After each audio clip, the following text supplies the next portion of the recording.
Subido desde ayer, ¿sí? Ayer, como empezábamos ya con todas las actividades formales de la asignatura, está subido el PDF de la clase, está subido el video. Nada, estamos retomando todas las actividades formales de la asignatura. Aprovecho hasta mientras se va sumando más gente para decirles que algunos incluso están recibiendo, ya han recibido de Silvina seguramente invitaciones para la revisión de parciales, y los otros que se anotaron conmigo los van a empezar a recibir también entre hoy y los próximos días. Paciencia con eso porque somos solamente 2 personas haciendo la revisión de parciales y ustedes son un montonazo de gente, ¿sí? Sí. Así que nada. Eso. Particularmente sobre eso, o sea, yo recibí confirmación del horario para la revisión de muy pocas personas, de todas las que solicitaron conmigo revisar parciales. Así que por favor chequen en los mails que ustedes tienen con los que están dados de alta en el ABP, porque a ese mail le fue una notificación del día y horario del encuentro para la revisión. Y de los 25 que tengo yo a mi cargo, creo que contestaron 5, ¿sí? Entonces, por favor, confirmen, porque esos son muchos y digo, no es tan fácil ni tan sencillo organizar esas revisiones, ¿sí? Bueno, dicho esto, vamos a arrancar con la clase. Bueno, cerramos el semestre con evaluación parcial y con la clase de observación, ¿sí? Hoy vamos a comenzar con lo que son los estudios por encuestas. Los estudios por encuestas, van a ver que es un tipo de investigación que en realidad no solo usa la psicología, digamos, como disciplina, lo usan un gran abanico de campos disciplinares, porque es como el método como más sencillo de replicar cuando nos interesa conocer la opinión de las personas, ¿sí? Ustedes saben que si nos interesa conocer la opinión de las personas, lo único que uno debe hacer es ir a preguntarle a las personas, es decir, preguntar qué piensan, o cuál es su actitud, o cuál es su creencia, acerca de un tema de interés. Por lo tanto, el modo de organizar esa consulta o el conocer acerca de qué piensan las personas, o qué creen, o qué actitudes tienen hacia determinados objetos sociales, bueno, es ir a preguntar. Pero no es ir a preguntar de una forma doméstica, sino que para que esto tenga rigurosidad, la metodología de la investigación ha generado distintas estrategias para que esto pueda hacerse de manera sistemática y científica. Y si requiere, como ya lo hemos hablado alguna vez, de replicación, de generalización de resultados y demás, esto tiene alguna serie de procedimientos que debemos cumplir. Y es lo que vamos a tratar de abordar en la clase de hoy, ¿sí? Voy a compartir pantalla, hace mucho que no hago esto, así que esperemos que salga.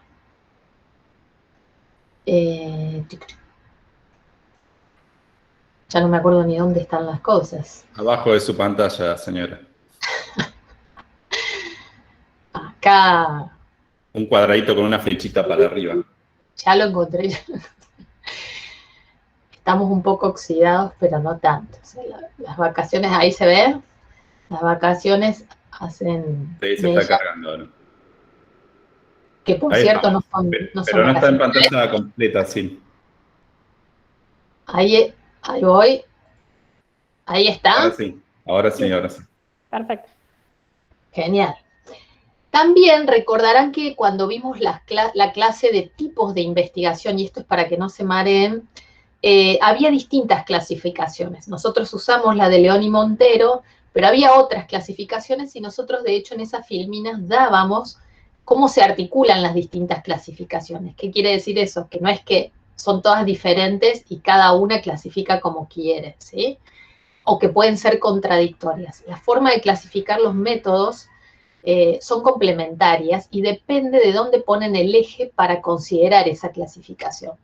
Esto lo digo porque en esas filminas ustedes recordarán que existía una clasificación que eran estudios exploratorios, descriptivos, correlacionales y causales.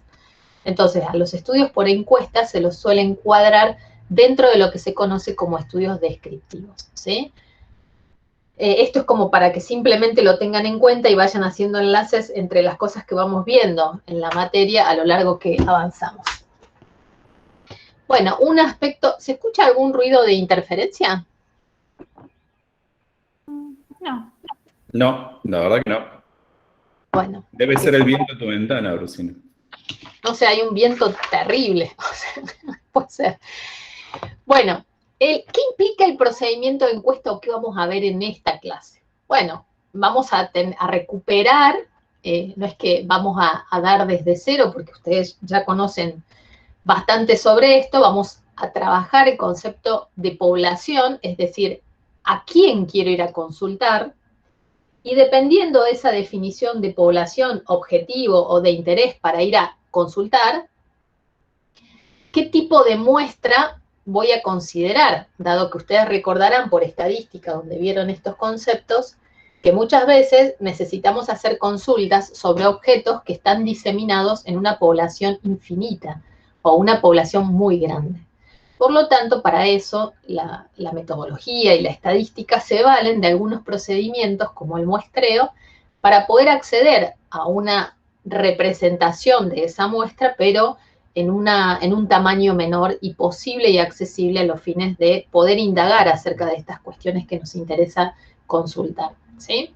Entonces, un aspecto importante del procedimiento general de la encuesta es el concepto de población, unidad muestral, selección y tamaño de la muestra, ¿sí? O sea que un aspecto importante va a llevar a la discusión y a la metodología aplicada a cómo seleccionar aquellas personas o aquellas unidades de muestreo necesarias para poder llevar adelante la encuesta.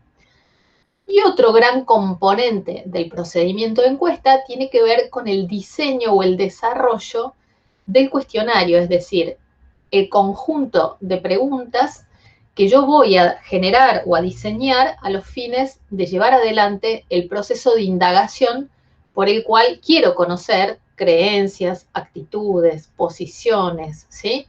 Conocimientos, etcétera, acerca de un grupo objetivo, ¿sí? Entonces, acá vamos a recuperar conceptos que ustedes ya vieron en técnica psicométrica, como confiabilidad de las medidas, desarrollo de un instrumento, construcción de una prueba, estudio piloto, etc. El tercer procedimiento que uno debe tener en cuenta cuando planifica una encuesta, además de población muestra, además de pensar en el diseño de la herramienta con la que voy a recoger la información, es cómo voy a organizar el campo. Porque esto es una vez que yo ya pasé por todo este trabajo que implica el pensar el estudio y el generar los elementos necesarios para salir a hacer esta consulta o esta indagación o este estudio, bueno, es como salgo, ¿no? Y eso tiene que ver con la organización del campo. Y ahí vamos a ver algunos detalles de cómo se implementa esto, cómo llego a esas personas, ¿sí? Y ahí vamos a ver las distintas formas en las que yo puedo proceder a esa recolección de información. Y una vez que obtuve la información, es cómo analizo esos datos, ¿sí? O sea, ¿qué hago con esos datos? Acá también vamos a recuperar, no vamos a ser exhaustivos, porque vamos a recuperar conceptos y formas de proceder con los análisis que ustedes también ya reconocen por estadística. Sí vamos a avanzar un poco más que en observación. Sí. Disculpe, procesamiento de datos, dijo, porque se me cortó. Sí, dije procesamiento de datos. Dije que en este punto no es que vamos a arrancar de cero tampoco, porque ustedes tuvieron una materia que se llama psicoestadística. Y en esa materia ustedes vieron ciertas técnicas o procedimientos analíticos. Entonces vamos a recuperar algunos de esos conceptos y procedimientos analíticos. Por lo tanto, digo, vamos a recordar y recuperar cosas. No es que vamos a dar conceptos nuevos o, digamos, desarrollos nuevos sobre estadística, ¿sí? Estamos hasta acá, más o menos, ¿qué son los elementos que constituyen dentro del estudio por encuesta lo que vamos a desarrollar en esta clase? ¿Alguna duda hasta acá? No, profe, ninguna. Muy bien. ¿Qué son los estudios por encuesta? Vamos a ver si funciona esto. Bueno, acá tienen dos.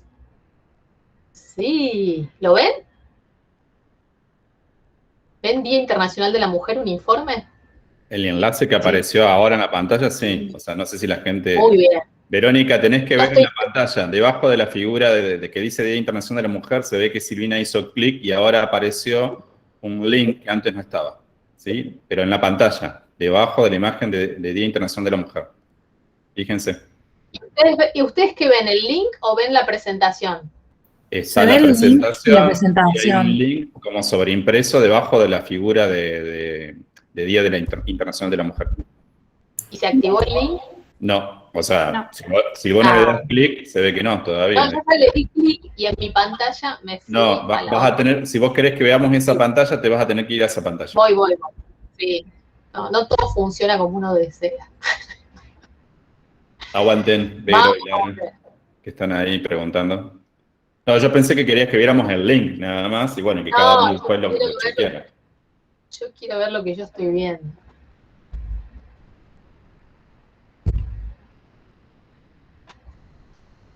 Ahí vamos. Hay que hacerlo mecánico. ¿Ahí lo ven? Todavía, ahora sí, se está cargando. Bueno, la idea es que no voy a profundizar sobre esto, pero eran como 2 ejemplos de estudios por encuestas desarrollados por organizaciones. Este es un estudio hecho por Ipsos y por una organización mundial sobre liderazgo femenino. Este es un estudio que se hizo en el 2021 con una muestra muy importante de 20.520 personas sobre brechas salariales, sobre las cuestiones laborales y de las mujeres, ¿no?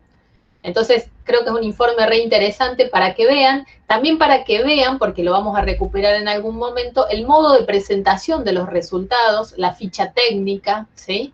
Que son básicamente datos sencillos. ¿Por qué? Porque los estudios por encuestas lo que persiguen es poder sacar como una fotografía sobre un problema en un momento particular, ¿sí? Esa es como la forma más gráfica y sencilla de poder comprender para qué se usa o para qué sirve un estudio por encuesta, ¿sí? Vamos, tienen otro ejemplo acá, que nada, lo vamos a hacer manual también.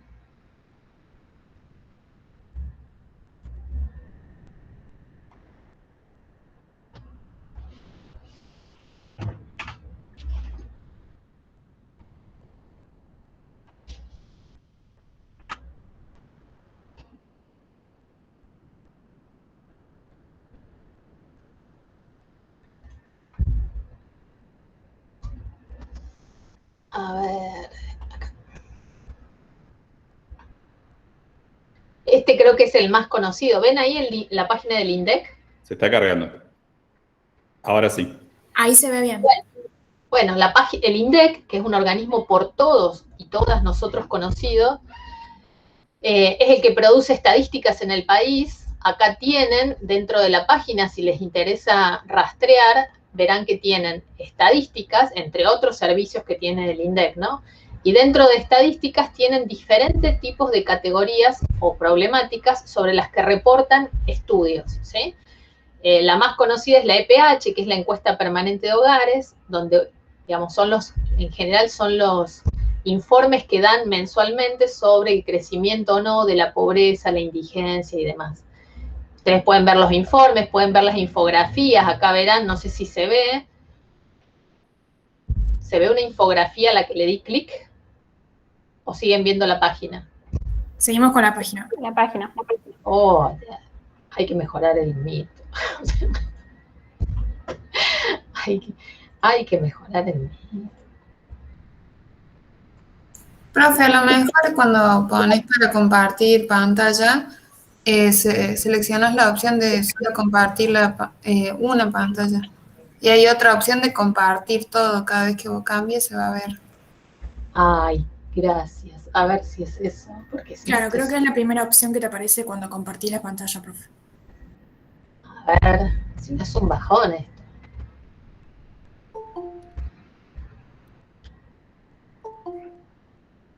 Ahí deben ver mi pantalla. Claro, ahí sí. Multiplicada al infinito. Y ahora vemos la pestaña del INDEC. Pobreza. Muy bien. ¿Y ahí ven la infografía? Ahora sí. Ahora sí. Muy bien, gracias a las estudiantes que estaban atentas, porque si no esto va a ser un embolio. Bueno, ahí, en esta página del INDEC, ustedes pueden explorar, y estaría bueno que lo hagan, porque a veces vieron que todos los meses comunican datos, pero hay datos súper interesantes de montones de temáticas, donde uno puede ir, ¿bien? Acá tienen clásicos poblacionales, cuestiones vinculadas a canasta básica, condiciones de vida, o sea, cuántas personas viven y bajo qué condiciones. Van a ver también, por ejemplo, acá tienen los indicadores básicos de condiciones de vida. Uno puede meterse a toda la información del estudio y ahí van a encontrar datos referidos a muestra, población, el universo, ¿sí? Los principales resultados, ¿sí? Esto es como lo más parecido a esa foto que uno obtiene a partir de un estudio por encuesta sobre alguna problemática de interés, ¿sí? Sí, tenés una pregunta de Carla que te pregunta si el censo cuenta como una encuesta. Muy bien. Genial, Carla, que me haga esa pregunta. ¿Por qué? El censo, a diferencia de... es la encuesta del censo. ¿Cuál es la diferencia entre el censo y lo que vamos a empezar a ver a continuación? Yo les dije que un elemento principal o importante del estudio por encuesta tenía que ver con universo, con el universo y con la población, es decir, y la muestra, ¿sí? No siempre yo decido que hay un tema de preocupación que deben responder todas las personas, ¿sí? De ese universo. Y hay veces que es necesario que todas las personas respondan sobre una problemática porque es importante para tomar decisiones a nivel país, ¿sí? El censo es una de ellas, ¿sí? Cuando hablamos de censo, el censo es una encuesta. Solo que en lugar de trabajar con una porción de la población o con una muestra de la población, trabaja el universo, o sea, contesta el universo, ¿sí? Es decir, todos los habitantes de la República Argentina son censados. El tema de esto es que un censo es altamente costoso, es decir, si yo por cada preocupación que tengo, supongamos que ahora nos preocupa ver cuánta gente no se vacunó o no está vacunada o cuánta sí está vacunada, al país le interesa saber sobre toda la población. Ahora, hacer un censo es una cosa muy costosa, es muy caro, implica muchos recursos. Ustedes, bueno, hace muchos años que no se hace el censo, estamos muy atrasados con el censo, pero creo yo que todos los que estamos acá hemos pasado alguna vez por el censo, es decir, hemos sido censados. Y ustedes imagínense lo que implica la tercera etapa que yo les contaba, que es salir al campo para relevar esa información y después cargar esa información y analizarla. La logística y el trabajo de campo implicado en un censo es altamente costoso y muy complejo. Por eso el censo se hace cada 10 años, ¿sí? Más allá de que ahora estamos muy, muy retrasados, ¿sí? En cambio, los otros tipos de estudios, por ejemplo la EPH, que hace el mismo INDEC, lo que hace es seleccionar sobre algunos indicadores que estudia el censo, lo que hace es trabajar con muestras. Y de hecho, si ustedes se meten en esos informes que yo les di, o les mostré, van a ver que justamente lo que hace la EPH es mostrarles a ustedes cuál es el universo y cuál es la muestra sobre la que trabaja para calcular todos esos indicadores. Indicadores que se proyectan. Ustedes saben que en el último censo éramos como 40 millones de habitantes y hoy se sabe que somos como 45. ¿Cómo se sabe que somos 45? Porque se proyecta el crecimiento poblacional a partir de estas encuestas intermedias que se van generando, y no solo se proyecta la cantidad de población en cuanto se incrementó, se proyecta la pobreza, se proyecta la indigencia, se proyectan las condiciones de vida, ¿sí? Se proyectan en base a encuestas con muestras y no con población. ¿Se entiende la diferencia entre censo o población y muestra? En psicología, nosotros no tenemos preocupaciones particulares por las dimensiones del censo en sí misma como demográficas, que es lo que le interesa a un país, saber en qué anda su población, y en instituciones de estadística de otros países más desarrollados, el Instituto de Estadística no solo releva cuestiones demográficas o de condiciones de vida o empleo, sino que también releva problemáticas sociales.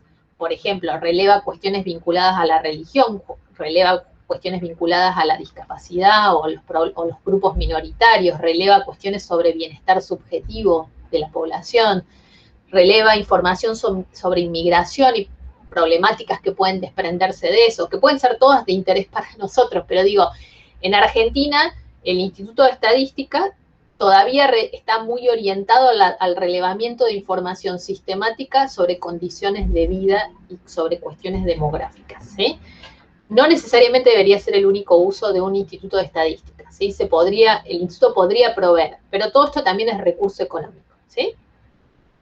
En el campo nuestro de la psicología, el estudio o los estudios por encuestas, nosotros tenemos otras preocupaciones y por eso es mucho más fácil que en vez de trabajar con universos, aunque ya vamos a ver que hay algunos ejemplos donde podríamos trabajar con el universo, la mayoría de las veces trabajamos sobre muestras. Por eso es tan importante meternos en el tema que nos ocupará ahora, que tiene que ver con el tema del muestreo. ¿Sí? ¿Se entendió? Genial, súper entendido, dice. Vamos a presentar otra vez.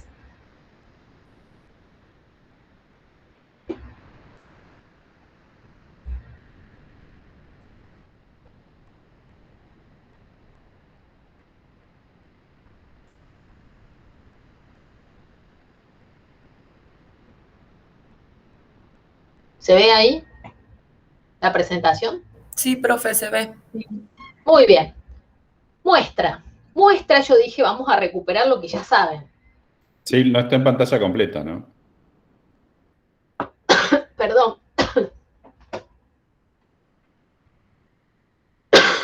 Ahí sí. Ahora sí. Muy bien. Dije, muestra, vamos a recuperar lo que saben. ¿Alguien recuerda algo de este capítulo o de esta unidad de estadística? Priscila levantó la mano. Priscila, háblame. Hola, profe. No, me había quedado una duda antes de que pasemos. ¿Universo y población vendrían a ser sinónimos? Sí, se usan como sinónimos dentro del marco, de la definición de quiénes son los participantes de un estudio. Claro. ¿Sí? Ahora vamos a hablar sobre eso. Bien, gracias. Bueno, un concepto central bueno, alguien quiso decir si se acuerdan algo de muestreo, ¿no? O nadie se acuerda así como nada. Ahí tenés un comentario en el chat. ¿Lo recuerdan? No los veo a los chats. Con la pantalla completa no los veo. Podés ir y volver, sí. Dice María Eugenia Zaya, que sea representativa implica que se seleccione la muestra en forma aleatoria con ciertas condiciones. Muy bien, genial, ¿no? Partimos de cero. Genial. A ver, un concepto clave acá y que tiene que ver con el comentario de la compañera es el de representatividad. ¿Por qué? Porque yo digo que quiero ir a una determinada población objeto a consultarle algo, a preguntarle algo, ¿sí? Esa población tiene características comunes. Yo podría decir que la población son los habitantes de la República Argentina, pero también si hago un estudio con estudiantes de la Facultad de Psicología, la población serían los estudiantes de la Facultad de Psicología, ¿sí? Cuando digo estudiantes de la Facultad de Psicología, es que esas personas tienen una característica común, que es ser estudiantes de la facultad. ¿Se entiende? Eso es una población. Y todos los estudiantes de la Facultad de Psicología, así como todos los habitantes de la República Argentina, son el universo del estudio. ¿Se entiende? El universo quiere decir que son todas las personas que son objeto de mi interés para el estudio. ¿Se entiende universo y población? Sí, profe. Yo me perdí. Sí, se entiende. Bueno, vamos de nuevo. Si yo digo, o sea, yo tengo una problemática de interés, ¿sí? Entonces, la población que va a estar vinculada a esa problemática de interés son las personas que comparten una característica común. Yo podría decir que quiero consultarle cosas a los habitantes de la República Argentina, entonces la población serían todos los habitantes de la República Argentina. Puede que el interés de mi estudio radique sobre los estudiantes de la Facultad de Psicología. Por lo tanto, la población de interés para mí van a ser los estudiantes de la Facultad de Psicología. Todos los estudiantes de la Facultad de Psicología. Esa es la población objetivo. Yo quiero preguntarle algo, quiero saber algo de los estudiantes. Por ejemplo, quisiera saber cómo llevan el rendimiento en cuanto a cursado, en cuanto a aprobación de materias, los estudiantes que están en primero y segundo año, que prácticamente han estado virtualizados, no conocen ir a la facultad, con los de tercero, con los de cuarto, con los de quinto, que tuvieron experiencia de ir a tomar clases en la universidad físicamente, ¿sí? Entonces, la población son todos los estudiantes de la facultad, ¿sí? Ese es el universo, la totalidad. ¿Se entendió? Sí, sí, gracias. Muy bien. ¿Estamos hasta acá? Universo, población. Muy bien. Sí. ¿Hoy saben cuántos somos en la Facultad de Psicología? ¿Cuántos estudiantes tenemos? Alrededor de 24.000 estudiantes, ¿sí? Si a alguno de ustedes se le ocurriera hacer un estudio sobre los estudiantes de la Facultad de Psicología, bueno, sería como difícil abarcar al universo, es decir, a todos los estudiantes de la Facultad de Psicología. Deberíamos valernos de una muestra. Y es lo que la compañera decía. Bueno, necesitamos sacar una porción. Ahora, esa porción debe ser una porción de esos 24.000, pero esa porción debe ser lo más representativa posible, ¿sí? Yo dije, bueno, ser estudiante de la Facultad de Psicología los transforma a todos en parte de ese universo porque comparten esa característica, ¿sí? Entonces, yo debo extraer un grupo que comparta la mayor cantidad de características similares al universo o población. ¿Se entiende? Eso es representatividad. Yo dije, a mí me interesa ver cuál es el impacto que tiene la virtualización en el rendimiento entre las personas de primero y segundo, que prácticamente estuvieron o hicieron la carrera hasta acá de manera virtual, bien, con los de tercero, que tuvieron experiencia de ir a la facu, los de cuarto, los de quinto, que tuvieron más experiencia de ir físicamente a la facultad. Entonces, si yo necesito seleccionar 24.000 estudiantes de la facultad, una muestra de 24.000 estudiantes, no puedo ir a hacer el estudio con solo estudiantes de primer año, o con solo estudiantes de quinto año, o con lo que salga. Yo debería tener en mi muestra representado estudiantes como de todos los años, ¿no? ¿Me siguen? Sí, profe, Antonio. A su vez, yo también sé que además de que en primero no es la misma cantidad de estudiantes que en quinto, y en tercero y demás, también sé que en relación a género tenemos distribuciones diferentes, es decir, no son todas mujeres, no son todos varones, no son otras identidades no binarias, ¿sí? O sea, hay gente de todo tipo en relación a género. Por lo tanto, yo también tendría que tener como una perspectiva en la selección respecto a la característica en torno al género, ¿sí? Y así con otras dimensiones o variables que yo considero son características que comparten y que deberían tenerse en cuenta en una selección de una muestra para que esa porción, esa muestra, sea representativa de la población, sea representativa de ese universo. ¿Se entiende Sí. lo que quiere decir representatividad? Sí. Sí, hay un comentario de Azul que no sé si tiene que ver con el historial de comentarios del chat o sobre algún contenido tuyo. Ella pregunta, en todo caso Azul lo podés ampliar, dice, ¿eso supondría un sesgo? Profe, lo que quería decir era, si nosotros, por ejemplo, tomamos solamente estudiantes de primer año, ¿sería un sesgo para el estudio? Así es el tercer punto que viene. Si yo no contemplo las características, o sea, si yo violo el concepto o la dimensión de representatividad de la muestra, lo que tengo es una muestra sesgada. Lo que Azul dice, ¿sí? Si yo, por una cuestión de accesibilidad, conseguí que los de primero me respondan más que los de quinto, ¿sí? El estudio va a estar sesgado. Y esto es muy importante a tener en cuenta porque obviamente yo voy a tener resultados de ese estudio, voy a comunicar esos resultados y en muchos casos se toman decisiones, ¿sí? Por lo tanto, si yo tengo implicancias en tomar decisiones o hasta a veces puedo estar haciendo una comprobación teórica de algún concepto, si yo tengo una muestra sesgada, estoy partiendo de la base de que las conclusiones o los resultados que tengan no son representativos de esa población. ¿Se entiende? Yo debo tratar de evitar todo sesgo posible. Y aún cuando debo asumir, porque obviamente mayor representatividad de la muestra, mejor trabajo sobre una muestra o selección de la muestra, muestras menos sesgadas, todo eso es más recursos, ¿sí? Más recursos económicos, más recursos humanos, etcétera, ¿sí? Pero es muy importante, y es muy importante para ustedes también, no solo como potenciales personas que diseñen estudios de esta naturaleza y realicen estudios de esta naturaleza donde se inserten, sino también como consumidores de estudios o de encuestas. Siempre poner un ojo en cómo está estimada la muestra. Hoy por hoy estamos ante contiendas electorales, ¿sí? En poco tiempo va a haber elecciones. Y todo el tiempo, se publican encuestas de cómo va uno, cómo va otro. O en el último año, por la pandemia, cantidad de encuestas de a favor de vacuna, en contra de vacuna, a favor de las políticas de gobierno, en contra de las políticas de gobierno, etc. Bueno, ahí es muy importante cuando uno consume esa información, sea la encuesta que sea, tener en consideración cómo se hizo el estudio. Cada estudio debe reportar, esto es una cuestión ética, debe reportar sobre qué base poblacional partió y con qué muestra cuenta y cuáles son algunos indicadores de ajustes de esas muestras o de representatividad de las muestras. ¿Por qué? Porque si no las encuestas fallan. Recordarán en las últimas elecciones que las encuestas pifian todos los resultados electorales.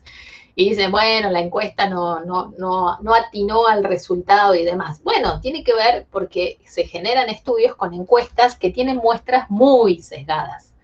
Por lo tanto, a veces las muestras o los resultados de las encuestas se usan con fines políticos, más que para informar sobre cómo van los candidatos realmente, ¿sí? Y a veces tiene que ver con que son consultoras que hacen malos diseños de encuestas, o sea, hacen malos diseños muestrales. ¿Se entiende la importancia del sesgo? Bueno, cuando yo estoy tomando decisiones sobre políticas públicas, ahora que hay muchos estudios y en buena hora sobre los impactos de la pandemia sobre la salud mental de la población, ustedes imagínense que las muestras son muy importantes, porque si se van a tomar decisiones políticas para implementar políticas públicas orientadas a atender, digamos, los problemas de salud mental que han surgido por la pandemia, y bueno, es muy importante saber cuáles son los grupos realmente más vulnerables, qué tipo de asistencia se requiere, qué tipo de acciones concretas para paliar los efectos de la pandemia, etcétera. Con lo cual, digo, tener muestras sesgadas no solo que no son útiles, sino que pueden ser dañinas en el sentido de que no atinarán a la resolución de esos problemas. ¿Sí? Sí, tenés 2 comentarios en el chat y Nolan ha levantado la mano. Bueno, ahí voy al chat. Carla, Nolan, háblame y yo después contesto las otras.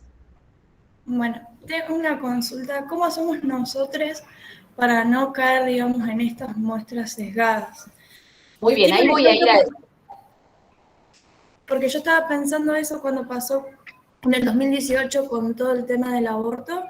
Empezaron a salir un montón de diferentes informes estadísticos, digamos, desde digamos, las dos posturas que se mantenían en ese momento, y eran como que se súper contradecían, y me hace pensar un poco que las muestras que se podrían haber tomado, porque al ser un tema tan polémico y tan masivo, todo el mundo empezó a hacer diferentes estudios estadísticos respecto a ese tema. Entonces estaba pensando que se podría haber llegado a dar una situación por ahí de muestra sesgada. ¿Cómo hace el investigador para no caer en eso? Totalmente, Nolan. Tan polémicos. En realidad, lo que ocurre es lo que yo recién decía, ¿no? Sobre todo cuando se trabaja sobre objetos sociales donde en general no hay recursos. Por eso digo, el Instituto de Estadística de nuestro país solo se remite a una serie de problemas muy básicos que tenemos y que son necesarios estudiar, ¿no? Pero sobre problemáticas sociales como esta que vos traes, que fue la del aborto, la discusión por el tema de la interrupción voluntaria del aborto, el Estado no toma estudios poblacionales o encuestas poblacionales con mucha, no releva esa información. Entonces, la responsabilidad de relevar esta información recae sobre sectores que tienen intereses particulares por el tema a favor o en contra, y que en general a veces no hay todos los recursos necesarios para poder relevar esos datos, ¿sí? Porque hacer encuestas poblacionales es muy costoso, gente. O sea, yo ya cuando avancemos les voy a contar algunas experiencias que nosotros tenemos, y lo que implica en términos de dinero, para que ustedes se den en cuenta más o menos de qué representa esto, ¿sí? En términos reales, ¿sí?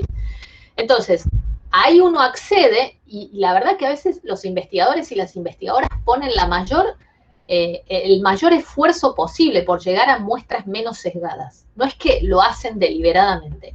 Cuando yo digo no se cita la fuente y no se cita la infografía sobre qué tipo de universo, qué tipo de muestra se obtuvo y con qué márgenes de error, yo digo, ahí hay que dudar, ¿sí?, de la calidad.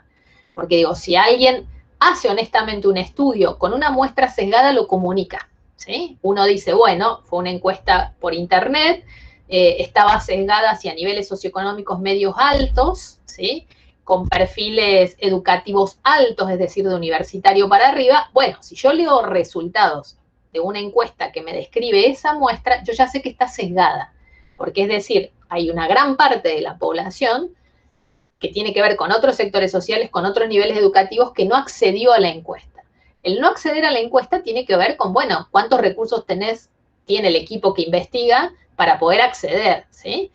¿Es malo eso? No, no es malo. Lo honesto es poder decir cómo está constituida la muestra. Y si hay sesgos, que se comuniquen. Por eso digo, esto no lo digo solo como futuros psicólogos que van a llevar adelante estudios por encuesta, sino también como ciudadanos consumidores de resultados. No es desacreditar a la encuesta porque sí, sino atender a la descripción de la muestra de la cual se están informando esos resultados, para saber si se está obteniendo información de una muestra sesgada o no. Si la información viene de una muestra sesgada, uno la debe tomar entre comillas, es decir, bueno, pareciera que este sector de la población piensa esto, pero hay un montón de otros conjuntos de la población que no sabemos qué piensan, ¿sí? ¿Se entiende, Nolan? Sí, profe, perfecto, gracias. Muy bien, voy a un par de preguntas o dudas que hay por acá. ¿Sería como un error el momento de hacer la conclusión de la muestra?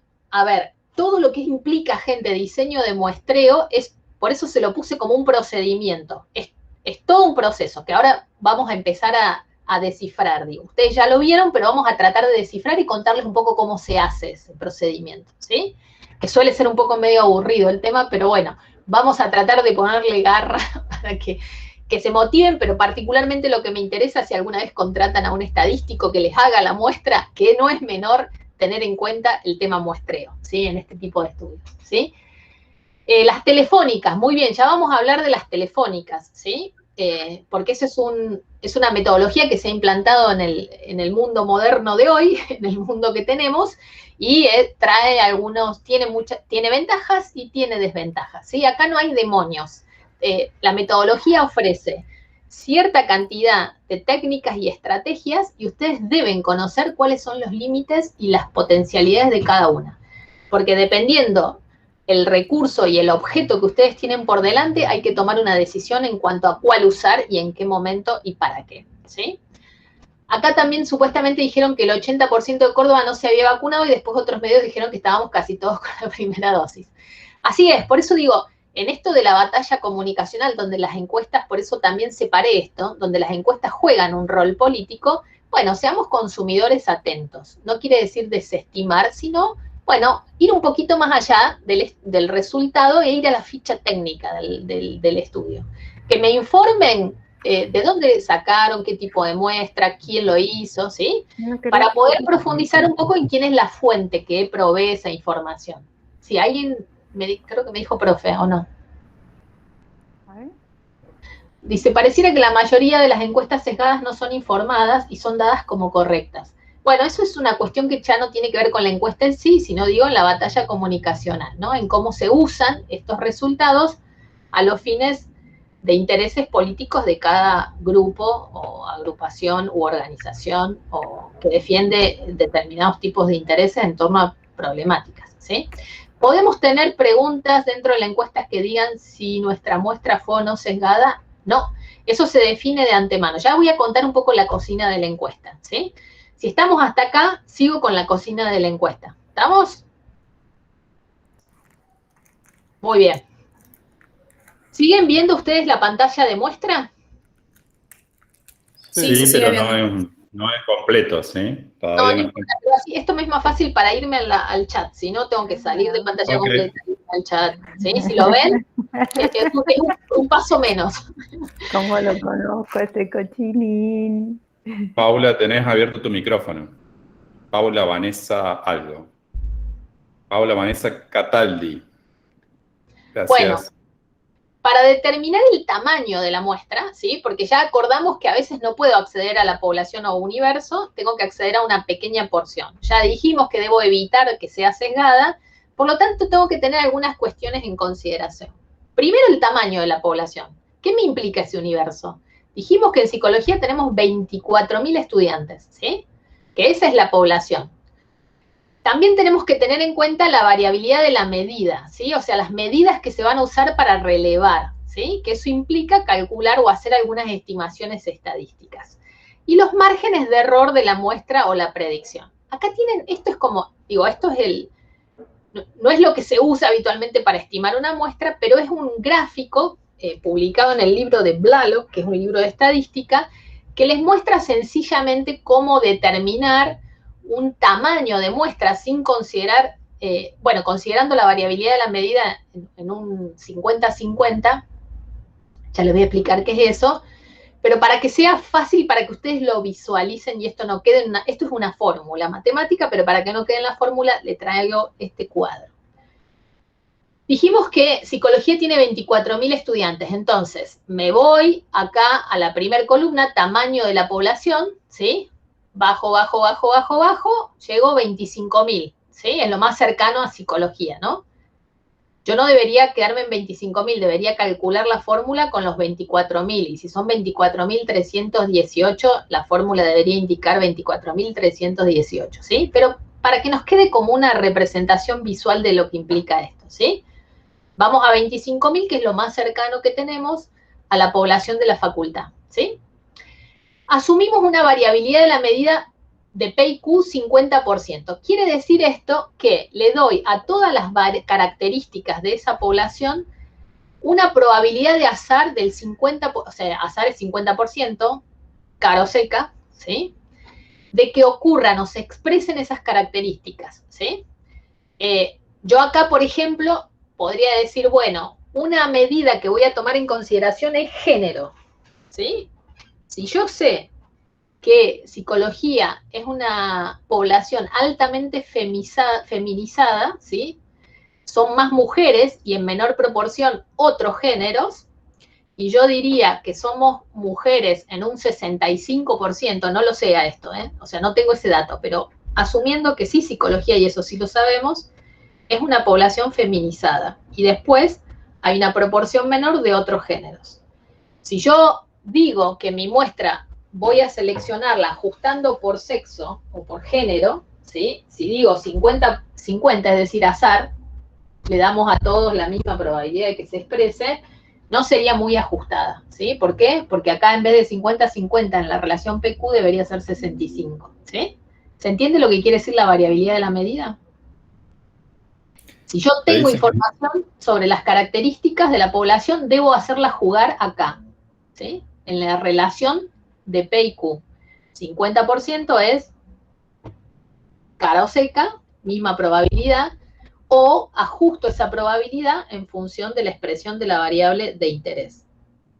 Dos cosas. Hay gente que dice que es así, sin pantalla completa, es muy difícil seguir los numeritos, pero me parece que la explicación que está dando compensa. Y lo otro, hay un comentario de Constanza que dice, ¿podemos tener preguntas dentro de la encuesta que nos digan, por ejemplo, si nuestra muestra fue o no sesgada?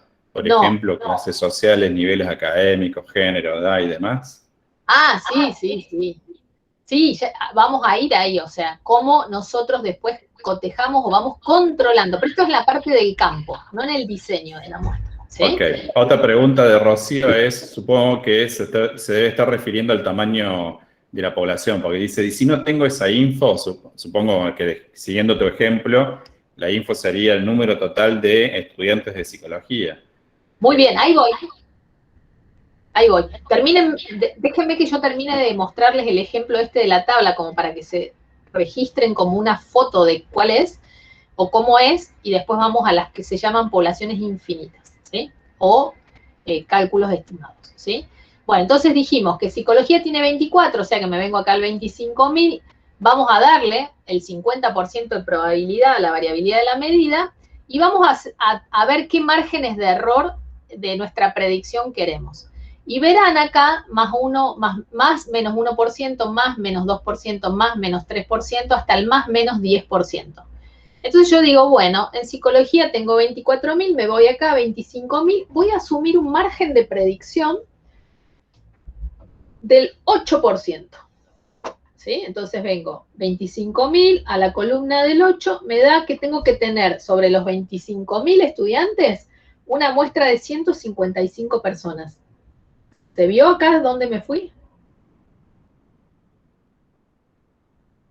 Sí, se ve. Sí, profe. 25.000 casos, asumí un margen de error, más o menos 8%. Me da 155 casos.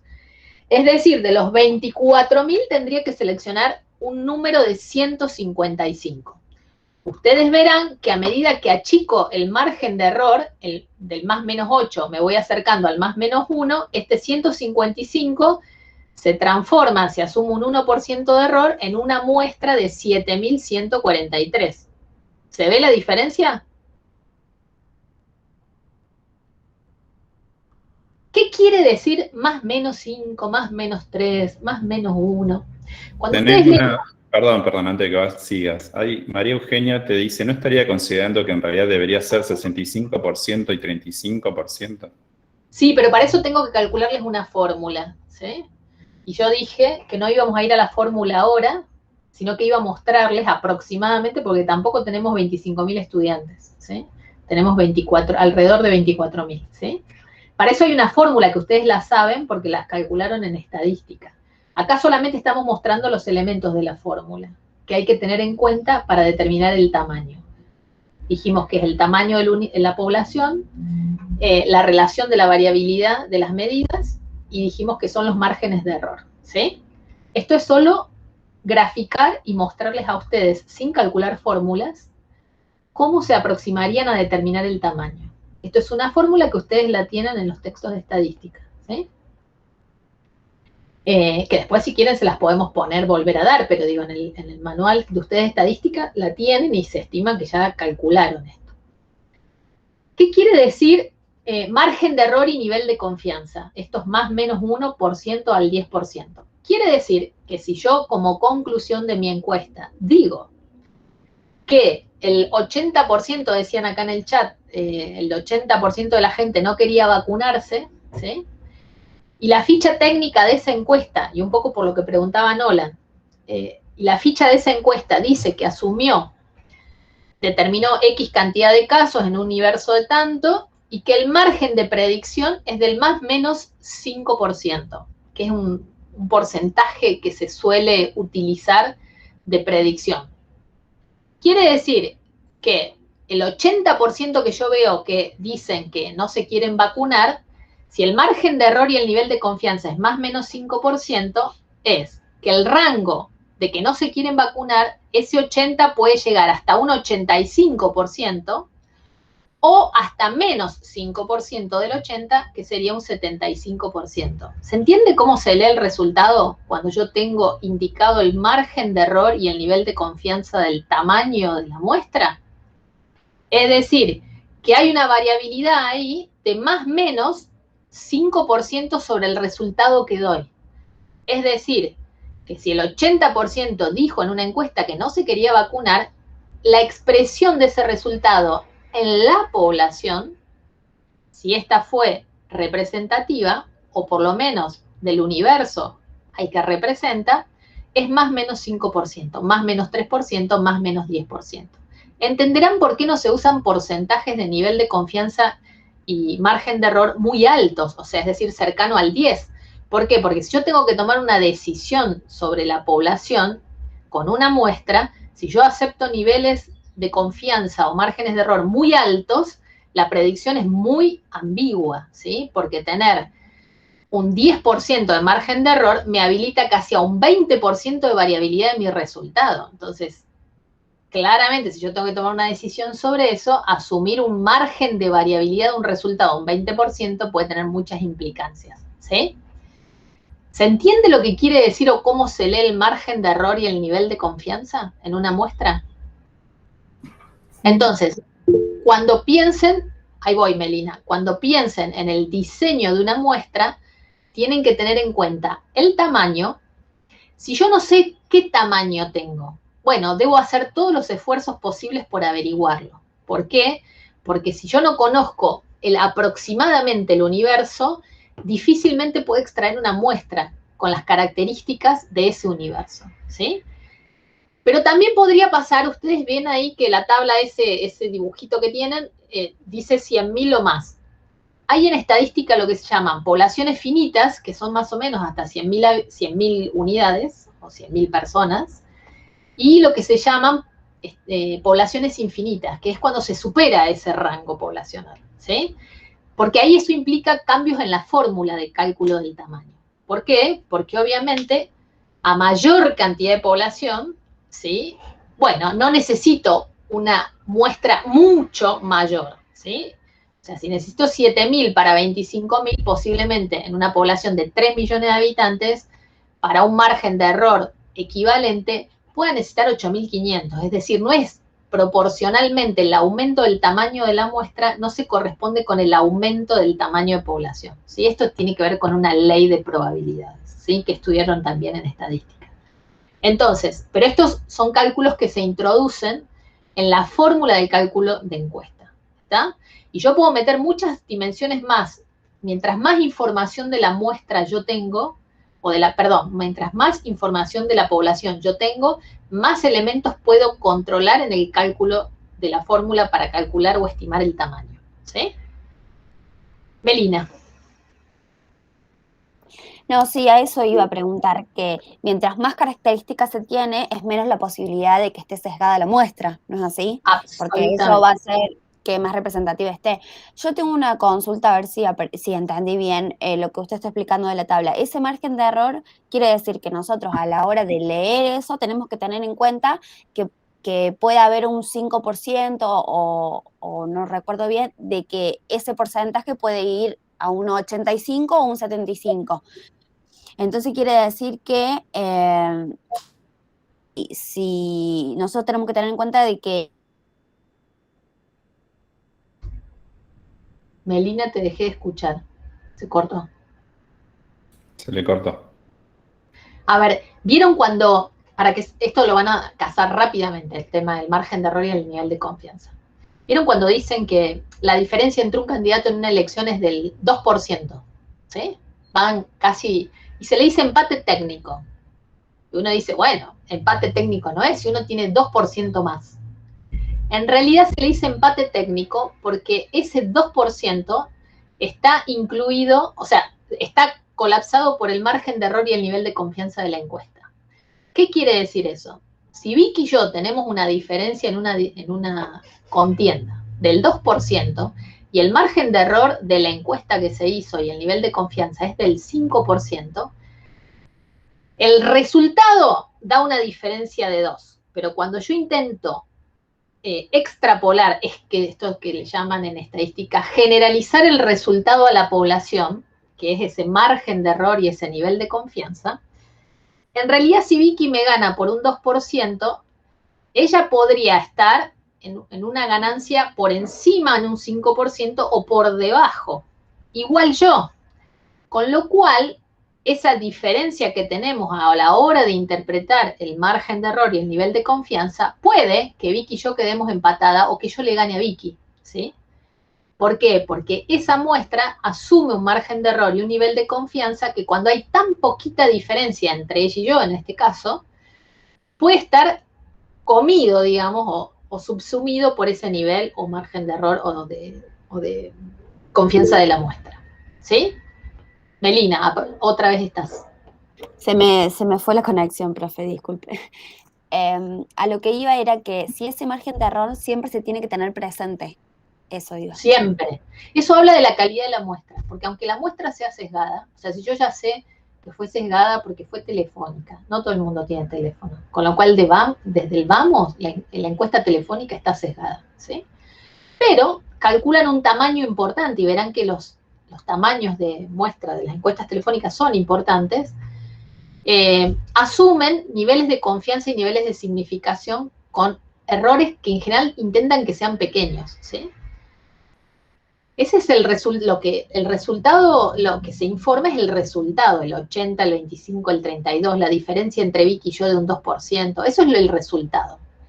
Pero vos debés extrapolar ese resultado por el margen de error y el nivel de confianza. Entonces, en este caso que yo decía, si Vicky y yo estuviéramos compitiendo, Vicky me gana por un 2%, pero en realidad la encuesta tiene un margen de error y un nivel de confianza de más o menos 5%, quiere decir que Vicky me gana por, supongamos, 30 a 32, ¿sí? Vicky tiene 32, pero como dije, como tiene ese margen de error en relación a la población, en la población ese resultado puede expresarse que Vicky tiene, en vez de 32, 37, o tiene tiene 37 o tiene 27, ¿sí? Pero lo mismo pasa conmigo. Yo en vez de 30 puedo tener 35 o 25. Entonces, a lo mejor Vicky me gana por más que un 2%, o a lo mejor yo le gano a Vicky, por eso se dice empate técnico. Porque la diferencia entre Vicky y yo, que es de un 2%, en realidad es menor al margen de error o el nivel de confianza de la encuesta, ¿sí? Es importante que ustedes lean siempre las fichas técnicas de los estudios, para ver cuáles son los niveles de confianza y los márgenes de error de las muestras con las que están levantando los datos. Y para que tengan en cuenta también si esos datos están sesgados o no. Insisto, esto no es para desvalorizar el resultado, sino para comprender mejor qué alcance tiene ese resultado. Y por eso dije que a veces cuando hay diferencias tan pequeñas, y se usa mucho entre candidatos, se dice empate técnico aunque el resultado muestre una pequeña diferencia. ¿Se entendió? Hay mucha gente en el chat que te pone que tienen que retomar los apuntes de estadística. Claro, ¿se acuerdan que se los dije en el principio? Era importante recuperar esos apuntes. ¿Por qué? Porque nosotros no le vamos a hacer cálculos porque nuestra materia es metodología, ¿sí? Pero en las evaluaciones va a haber preguntas referidas a tomar decisiones en base a datos, ¿sí? Bien, Iñaki. Sí, profe. Por ejemplo, en los resultados ahora, por ejemplo, de elecciones o elecciones presidenciales, cuando salen los resultados, eso se encarga, por ejemplo, el INDEC, y uno puede buscar lo de la ficha técnica, o ahí no aplica. No, ¿saben una cosa? Todas las encuestas electorales, el INDEC no trabaja sobre esos datos, ¿sí? Bien. Como en todo, miren, como en todo lo que tomamos en consideración para hacer estudios, uno debe ver siempre la fuente. En general, todo lo que es contienda electoral lo hacen las encuestadoras, ¿sí? Que es un lugar donde trabajan muchos psicólogos y psicólogas, ¿sí? ¿Por qué? Porque es una salida de trabajo para las personas que se dedican al marketing político, al marketing social, ¿sí?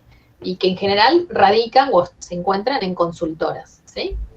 En general los organismos oficiales no hacen encuestas de intención de voto. Yo traigo la encuesta de intención de voto porque es lo que más nos inunda en esta época y porque todo el tiempo están dando porcentajes, ¿sí? En general las consultoras, la mayoría, como muchas de ellas tienen prestigio, siempre informan la ficha técnica con la descripción de la muestra. De hecho, intenten ver si tienen un tiempo en estos días, consultar encuestas y ver las fichas técnicas. Y vean más de una para ver si las informan, no las informan, etcétera, ¿sí? Los organismos oficiales, los organismos académicos, las organizaciones no gubernamentales que se dedican a determinadas problemáticas van a encontrar siempre las fichas técnicas de los estudios. De hecho, todo lo que se ha trabajado en torno a COVID, que se ha hecho con encuestas, la mayoría de los casos, todos informan, todos los estudios informan fichas técnicas de muestreo, ¿sí? Pero como también ocurre que recién la compañera Nolan nos traía el ejemplo del tema de cuando fue la discusión del aborto, pero hay temas sensibles como el de la vacunación o los temas electorales. Yo no estoy escuchando a Silvina. ¿No me estás escuchando? Sí, sí se escucha. Sí, se escucha. Sí, se escucha, está todo bien. Vos no nos escuchás, Juan. Ahora sí. Bien, como son temas que toman dominio público, por eso las encuestas también se utilizan en el ámbito de la opinión pública, puede Bueno, nosotros somos personas que se supone somos profesionales especializados en esto. Por lo tanto, debemos ser cautos, no solo cuando las diseñamos, sino también cuando las consumimos, ¿sí? Igual que cuando consumimos un paper o un trabajo, vieron que somos muy quisquillosos en método diciendo, bueno, hay que chequear la fuente, dónde buscar, cómo reconocer una fuente seria. Lo mismo aplica para esto, ¿sí? ¿Por qué? Porque se supone, Iñaki, que nosotros, bueno, somos profesionales que tenemos formación en esto, ¿sí? Entonces, particularmente en relación a eso, ¿sí? Bien. Aclaramos hasta acá el concepto de población, universo, muestra, tamaño de muestra, ¿sí? Ahora, acá no se acabó el tema muestreo, ¿sí? Acá se empieza digamos, ahora empezamos a ver, bueno, está bien, ¿qué tipo de muestreos podemos usar? ¿Sí? Ustedes recordarán por estadística que tienen dos grandes tipos de muestreos, los probabilísticos y los no probabilísticos. Probabilístico quiere decir que todas las unidades de la población tienen la misma probabilidad de ser elegidos. ¿Qué quiere decir esto? Que si yo dije que voy a hacer un estudio con estudiantes de la Facultad de Psicología, todas las y los estudiantes de Psicología tienen la misma chance de ser elegidos por mi estudio. ¿Se entendió eso? Por lo tanto, en base a lo que recién me planteaban, no conozco el tamaño de mi muestra, y yo dije, es muy importante intentar conocerlo o saberlo, porque ustedes imagínense que de arranque nomás no podemos tener claridad sobre el tamaño de la muestra, pero tampoco vamos a tener claridad sobre el tipo de muestreo que vamos a usar. ¿Por qué? Porque si decido por un probabilístico, y la verdad es que si no sé cuántos son ni quiénes son, y no le estoy dando la misma chance a todos y a todas de ser elegidos, ¿sí? Para el estudio. Eso me podría llevar a otra decisión, que es decir, bueno, no conozco cuántos son en total, no conozco todos los que están, bueno, me inclinaría por un no probabilístico. Pero digo, eso va sumando limitaciones a las decisiones metodológicas que voy tomando para poder llevar adelante mi trabajo o mi estudio, ¿sí? ¿Se entendió lo de probabilidad? Muy bien. Dentro de los muestreos probabilísticos, el más fácil y el que todos, no hace falta irnos al libro de estadística, creo que todos podemos reconocer, es el aleatorio simple. ¿Recuerdan qué es el muestreo aleatorio simple?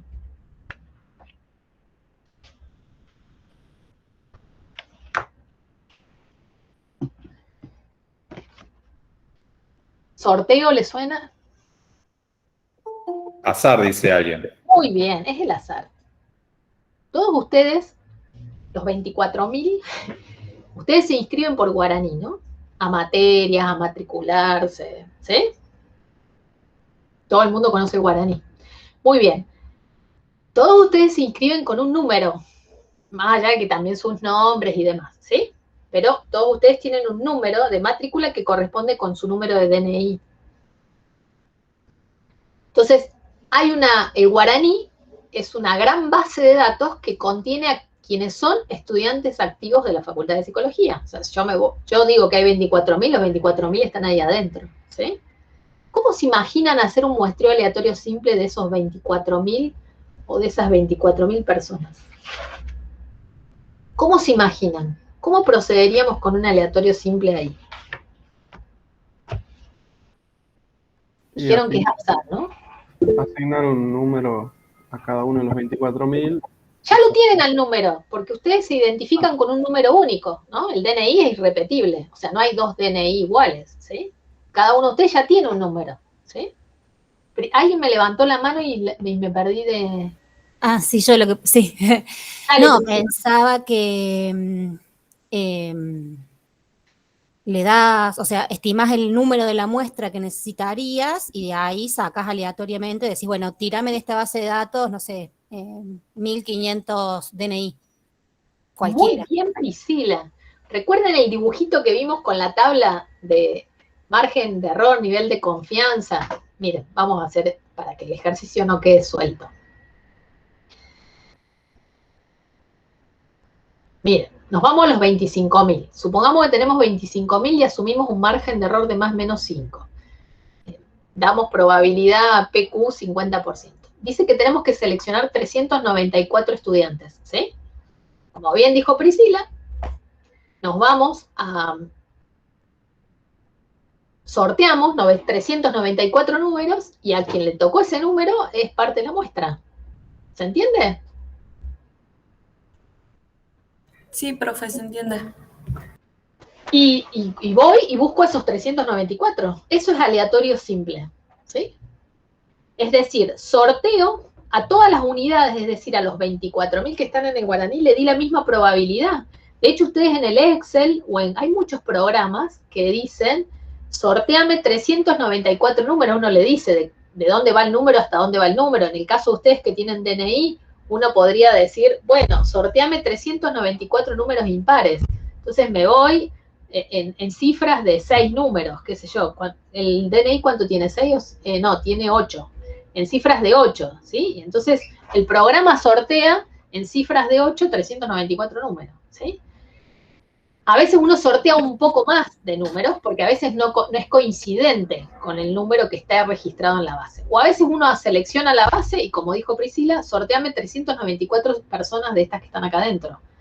Y uno selecciona un poquito más, ¿por qué? Porque puede que yo contacte a Priscila y Priscila ya ha caído en la muestra y Priscila me dice, yo no te quiero responder la encuesta.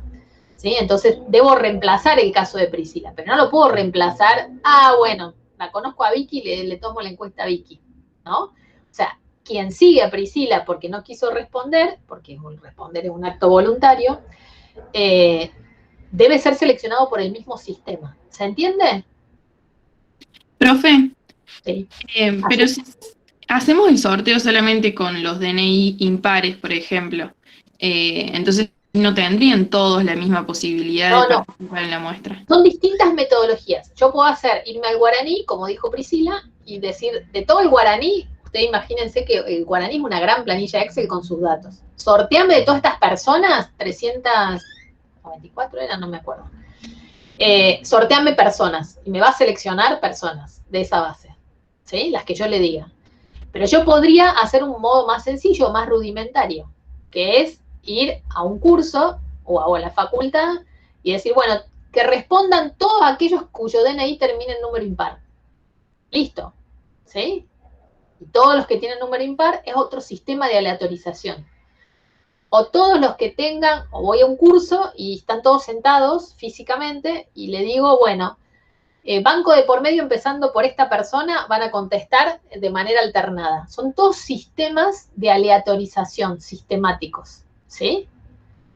El más común es el sorteo, como lo comentó Priscila. ¿Se entiende? Pero cada técnica se aplica en función de lo que vos tenés disponible al momento de hacer un sistema aleatorio, ¿sí?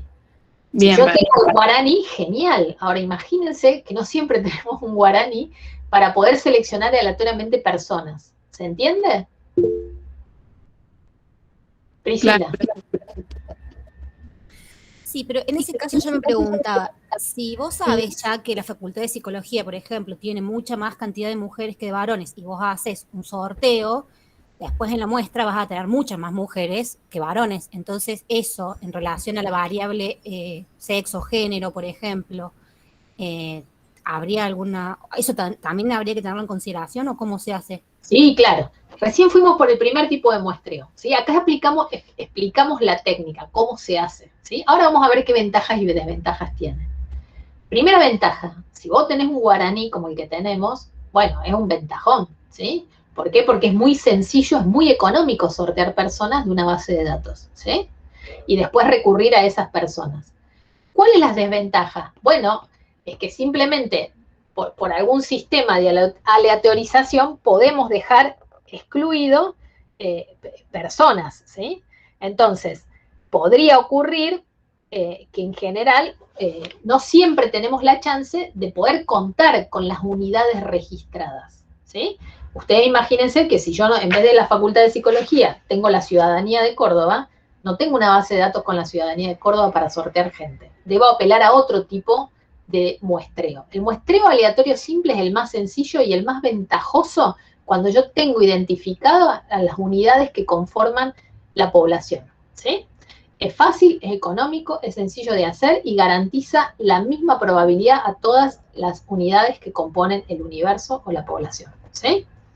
Ahora, muy bien, yo obtengo esta muestra aleatoria simple. ¿Es la más conveniente para estudiar sobre los estudiantes de la Facultad de Psicología? Depende de lo que quiera estudiar. Si lo que quiero estudiar es lo que yo dije, que en realidad quiero ver el impacto de la virtualización, debería hacer algunos ajustes. Debería ver si el guaraní, que de hecho sí lo permite, me da la posibilidad de ir sorteando por estrato, ¿sí? Que son los muestreos aleatorios estratificados. El segundo tipo de muestreo, ¿sí?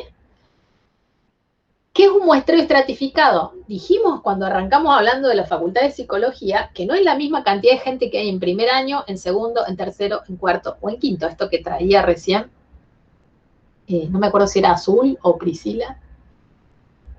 Entonces, si yo ya sé en esa base de datos que además de los datos personales de ustedes, el DNI, el nombre, la edad, también tengo cargado en qué año están inscriptos, bueno, yo puedo generar un muestreo aleatorio estratificado.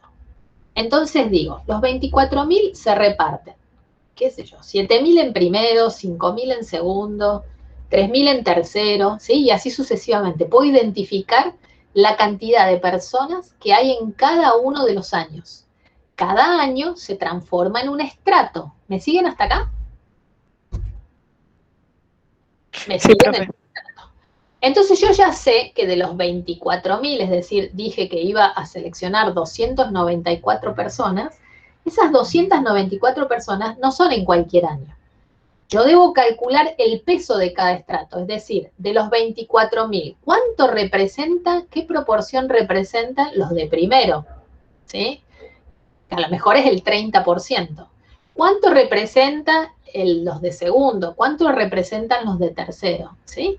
Y en ese tamaño total de la muestra, los 294, yo debo distribuir la cantidad de casos que debería tener de primero, de segundo, de tercero, de cuarto. Es decir, la proporción y el mismo peso que tiene en la población cada uno de esos estratos, ¿sí?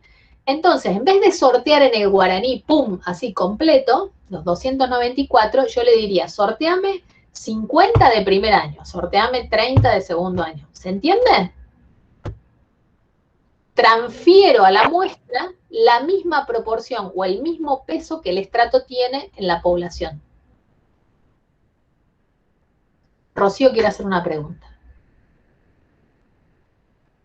Sí, profe, yo me quedé con una duda del anterior, que por ejemplo si nuestra población es Córdoba, ¿no?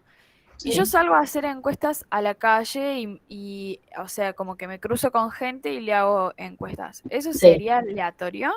No, eso no es aleatorio porque no le estás dando a todas las personas de la ciudad de Córdoba, si tu objetivo son las personas de la ciudad de Córdoba, no le estás dando a las personas de la ciudad de Córdoba la misma probabilidad de ser elegido. Eso es un muestreo no probabilístico que ya los vamos a ver. Es decir, es el que te encontraste, fue accidente, o sea, es fortuito, digamos. Claro, claro. ¿Es válido? Es válido. Todas las muestras son válidas, solo hay que ser muy claros y muy éticos en reportar las condiciones de selección de los casos, ¿sí?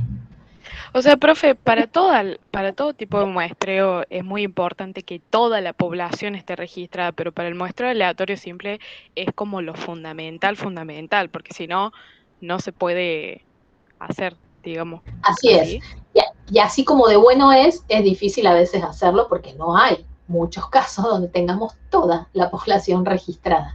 Por acá había alguien que dijo el CIDI, no sé si me perdió, y el CIDI no, porque ustedes recordarán cuando fue lo de la vacunación, el CIDI fue un problema.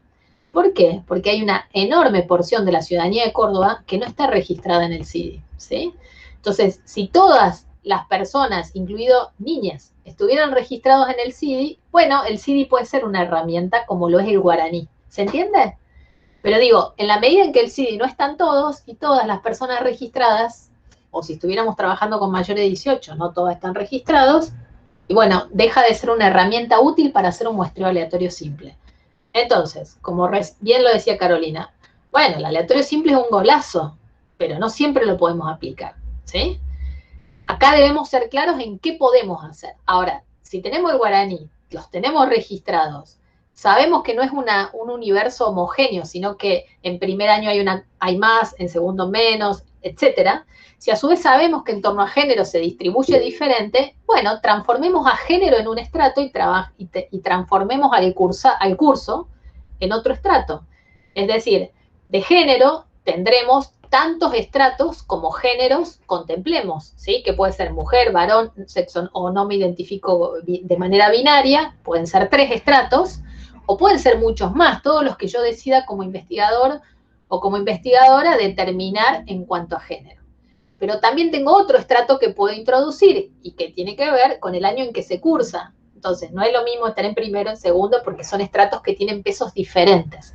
Entonces, a cada estrato le doy una proporción y el tamaño que yo definí que iba a seleccionar, esos 294, pues bien, represento y sorteo dentro de esos casos que tengo que elegir personas que cumplan esas características.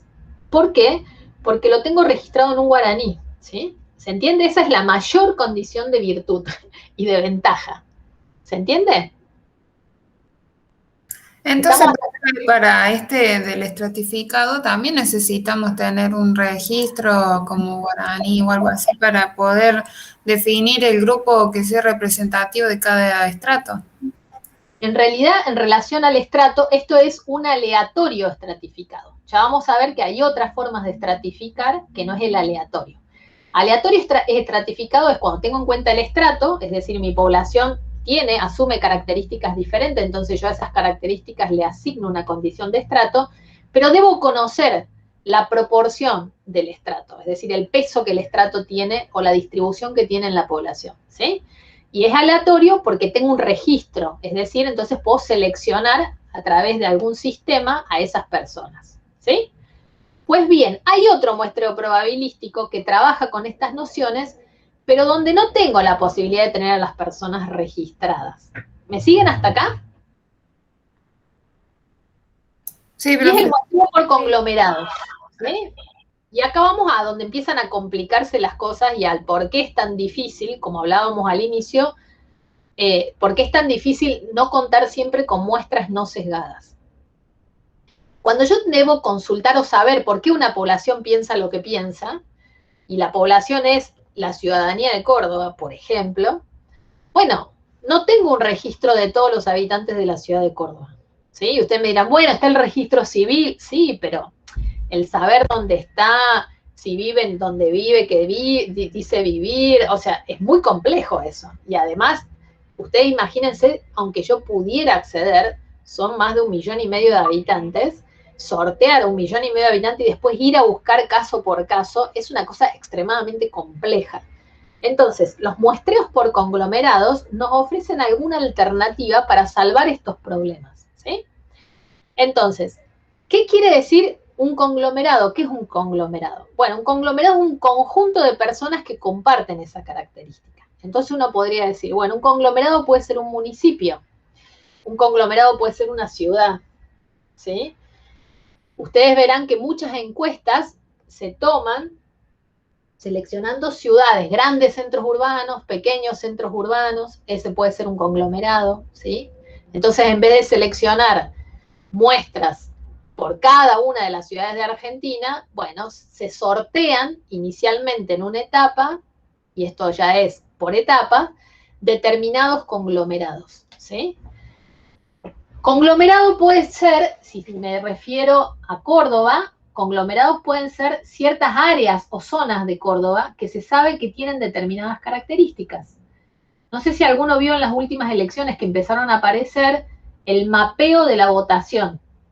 Y eso surge porque hay sectores de la ciudad que se llaman unidades censales, lo usa el INDEC también, que tienen ciertas características geográficas y demográficas, ¿sí? Y se ha encontrado correspondencia entre esas características y las intenciones de voto, por ejemplo. Entonces empezaron a aparecer los mapas de votación.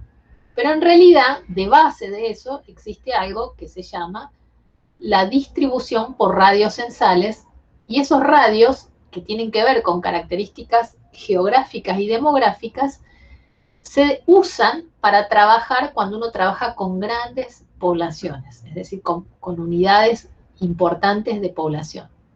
Entonces, se piensa en un muestreo por conglomerado y etapas, que quiere decir que al inicio lo que selecciono no son personas, son conglomerados. Entonces, en la ciudad de Córdoba, en vez de elegir personas, lo primero que elijo en una etapa es la unidad censal o el radio censal o la zona censal. ¿Cómo hago esa primera elección? Bueno, Córdoba, en los que manejan o trabajan en diseños de muestras, o los que trabajamos con población, o trabajamos con muestras poblacionales, nosotros tenemos mapas que los provee el INDEC, donde la ciudad de Córdoba, por ejemplo, está dividida por radios censales. Son estas unidades geográficas y poblacionales, que es como como ver el mapa de la República Argentina, que está dividido por provincias. Bueno, la ciudad está dividida por ciertos radios que tienen que ver con calles, delimitaciones, que lo hace o lo usa y lo provee el INDEC. Entonces, lo primero que uno hace en una etapa es sortear aleatoriamente esos conglomerados, ¿sí? Entonces, en vez de trabajar sobre toda la ciudad, uno hace una primera selección que es aleatoria, porque cada conglomerado tiene una identificación. Entonces uno, en vez de decir, voy a trabajar con este, con este y con este conglomerado, o con este y con esta unidad censal, sorteo las unidades censales. Entonces en una primera etapa, selecciono la unidad censal. Y luego en esa unidad censal hay otra etapa donde selecciono la cuadra o las manzanas donde se va a realizar el levantamiento de datos. Esa es una segunda etapa, porque cada unidad censal está conformada por un número X de manzanas, ¿sí? Calles y manzanas. Entonces selecciono manzanas, porque no voy a tomar en todas las manzanas. ¿Por qué? Porque esto implicaría también mucho dinero de gente recorriendo cantidad de calles. Cada unidad censal puede tener 100 manzanas, ¿sí? Entonces selecciono manzanas y en esas manzanas voy a relevar, esa selección de manzanas también se hace por muestreo aleatorio simple, es decir, sorteando, y una vez que seleccioné las manzanas, en esa manzana baja un equipo de trabajo que va a relevar los casos, y en ese caso, como no tengo forma de saber o sortear aleatoriamente por un sorteo a personas, lo que hago es genero una sistematicidad en la selección. Y es decir, si empiezo por la esquina sur-izquierda, esa primera casa la voy a llamar para entrevistar a la persona que allí viva. Si esa persona responde mi encuesta, voy a generar un procedimiento sistemático. En todas las manzanas en todas las manzanas de la ciudad que surjan o sean elegidas, voy a iniciar siempre por la punta sur, la esquina sur, primera casa, y si esa persona me responde, consideraré que es efectivo esa encuesta y dejaré 2 casas sin tocar, sin consultar. A la tercera casa voy a consultar. Si ahí encuentro una persona que vive, que no es menor de edad, que es decir, que requiere, o sea, que es parte del universo que yo debo seleccionar, le voy a hacer la encuesta y voy a considerarla efectiva. Voy a volver a saltearme 2 casas y voy a volver a tocar. Si en esa casa viven personas que no son objeto de mi interés, es decir, no son personas que yo debería seleccionar porque no corresponden con las características de las personas con las cuales a las que debo consultar, en vez de saltearme 2 casas, porque eso sería una encuesta no efectiva, en vez de saltearme 2 casas, voy a ir a la casa de al lado, ¿sí? Yo puedo generar esta sistematización como puedo generar otra. Lo que quiero decir es que a la hora de elegir las personas en terreno, en los polietápicos por conglomerados, cuando yo llegue al momento de decidir quién entra y quién no, también debo seleccionar en el campo algún sistema de aleatorización que me permita que todas las personas que están relevando datos lo hagan exactamente del mismo modo. Y no que cada uno baje a la manzana y le tome a los 10 primeros que le contestaron, ¿sí? O que se pare en la esquina de la manzana y al vecino que viene caminando le toma la encuesta. ¿Se entiende la necesidad de que sea sistemático? Esto es lo que transforma a todos estos muestreos en muestreos probabilísticos, ¿sí? Les di la misma probabilidad de participar a los ciudadanos. ¿Por qué? Porque primero sorteé radios censales, les di a todos los radios censales la misma oportunidad de ser elegidos. En cada radio censal, que está compuesto por manzanas, le di a todas las manzanas la misma probabilidad de ser elegidos. ¿Por qué? Porque los sorteé aleatoriamente. Una vez que elegí la manzana donde se va a trabajar, cada una de las manzanas donde se va a trabajar, generé una modalidad sistemática en el movimiento por la manzana, donde le di a todos los habitantes de esa manzana la misma probabilidad de ser elegidos. ¿Se entiende por qué son probabilísticos? Todos cumplen con el mismo criterio, darle a las personas la misma probabilidad de ser elegidas. Hay distintas formas de acceder a esas personas dependiendo qué tengo de base como universo, qué tipo de población tengo, qué información sobre la población tengo y cómo ajustar los estratos o los conglomerados en función de eso. ¿Se entendió?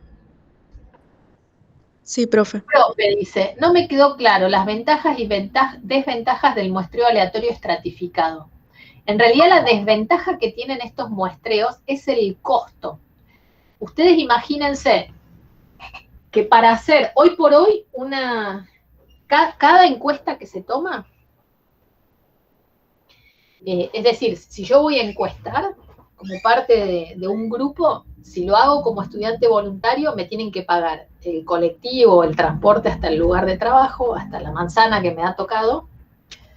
Me tienen que pagar algo de comer, porque relevar toda una manzana se determina también por una fórmula la cantidad de casos por manzana, ¿sí? Pero me tienen que pagar algo de comer o darme algo para un viático porque van a ser varias horas de trabajo. Si yo no soy un voluntario, es decir, me pagan por hacer la encuesta, hoy una encuesta debe estar entre 350 y 500 pesos dependiendo el largo de la encuesta, la cantidad de información que se releve y demás. Cuando hablo de la ciudad de Córdoba, las muestras mínimas, el tamaño de muestra mínima que se utiliza va entre 450 y 800 casos, ¿sí? Si ustedes solo multiplican, pongámosle un promedio de 350 pesos por, no digamos 800 casos, entre el 450 y 800 casos tiene que ver con el margen de error y el nivel de confianza que uno esté dispuesto a asumir. Si uno multiplica eso por el valor de la encuesta, el valor del viático de trabajo de la persona que va a trabajar, el transporte en el público para poder llegar a ese lugar, el transporte de la persona cuando viene del campo y me tiene que entregar toda la información que relevo, ustedes multipliquen eso en pesos, ¿sí? Estamos hablando de sumas que son muy, pero muy importantes, ¿sí? Estamos hablando casi entre 400.000 a 600 o 800.000 pesos solo para relevar una información de interés. Agencia Nacional de Promoción Científica, que es el sistema, uno de los sistemas de financiamiento del Ministerio de Ciencia y Técnica de nuestro país, que genera los financiamientos más importantes en términos de dinero para hacer relevamientos y ciencia. Ustedes imagínense que el subsidio más grande que dieron este año, que por suerte a nosotros nos tocó, fue de 1.200.000 pesos para 3 años. O sea, ustedes imagínense que si un campo se lleva, un estudio, se lleva en meses, casi la mitad de ese subsidio, que es para 3 años, imagínense que el costo de levantar muestreos probabilísticos por conglomerados o polietápicos es muy alto, ¿sí? Entonces, muchas veces, y esto contestando un poco a lo que me planteaban en el inicio de los sesgos, en Argentina, que tiene muchas dificultades de financiamiento, se trabaja con muestras posibles, que suelen ser muestras que tienen sesgos. Por eso dije, no hay que desmerecerlas per se porque tienen sesgos, solo hay que saber leer en ellas que esos resultados están acotados a un determinado tipo de población, a una muestra con determinadas características y con determinados niveles de confianza y error, ¿sí? Entonces, hacer digamos, como claros para qué. Y es muy importante cuando decido gastar mucho dinero en una muestra, que lo que voy a obtener como resultado es muy importante. Entonces, amerita el gasto en una muestra. Cuando estoy trabajando por ahí con estudios más de tipo teóricos, donde estoy comprobando hipótesis más de tipo teóricas, a veces uno sacrifica la calidad de la muestra en términos de representatividad a los fines de que está probando algunas hipótesis teóricas. Cuando hay que tomar decisiones poblacionales, hay que invertir plata y hay que tomar muestras que sean lo menos sesgadas posibles, ¿sí? O cuando está tomando decisiones sobre la población. ¿Queda claro cuál es la principal desventaja que tienen los muestreos probabilísticos polietápicos o solamente por conglomerados? Por esta razón, no son los únicos muestreos que tenemos a la mano para poder trabajar, son los ideales, ¿sí? De hecho, creo que todo el mundo ya ha pasado en método por el tema de, digamos, revisar papers, leer estudios y demás. Y habrán visto que cuando trabajamos en estudios, o la mayor cantidad de estudios que ustedes deben haber relevado, trabajan sobre poblaciones estudiantiles, ¿sí? ¿O no?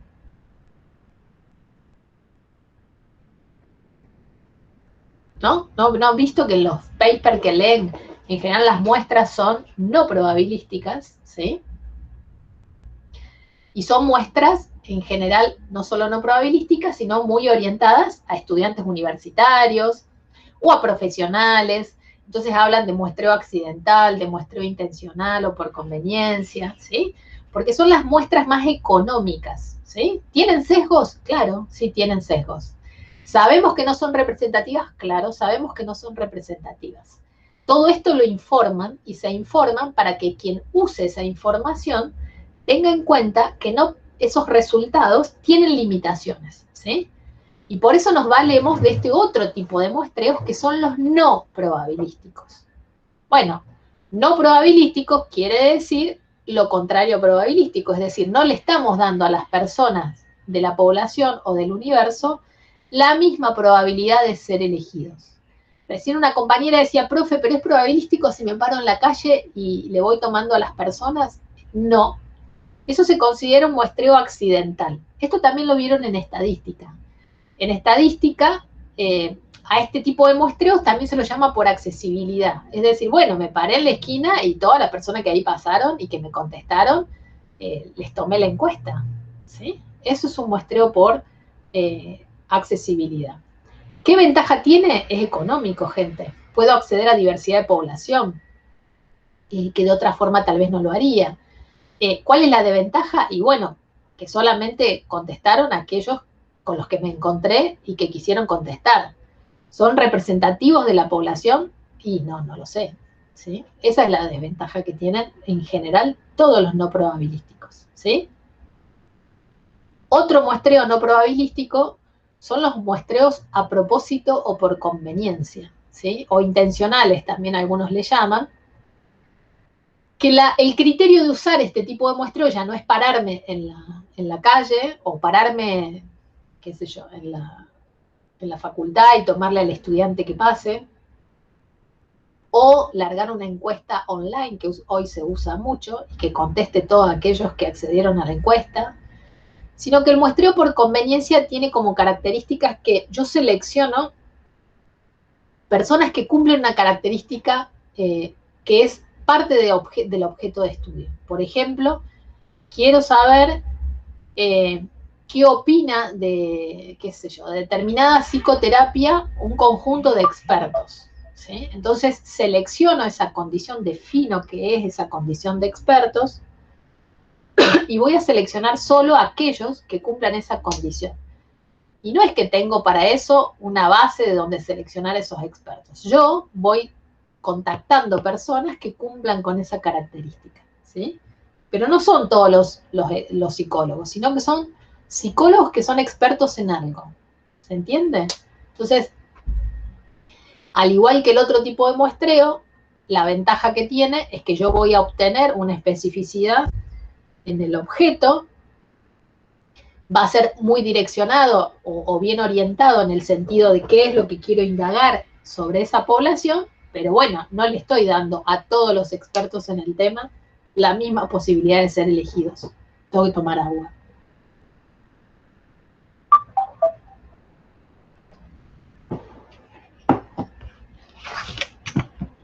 Y el otro tipo de muestreo que se usa, estos muestreos se usan un montón en psicología, ¿eh?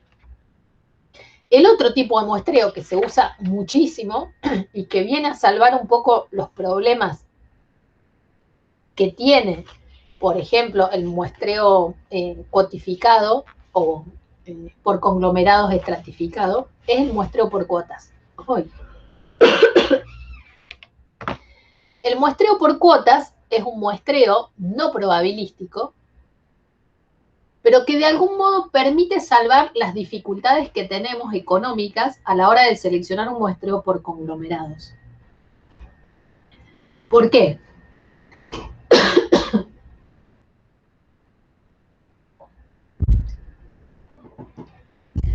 ¿Por qué? Porque supongamos que yo tengo que encuestar a la ciudad de Córdoba, mayor de 18 años.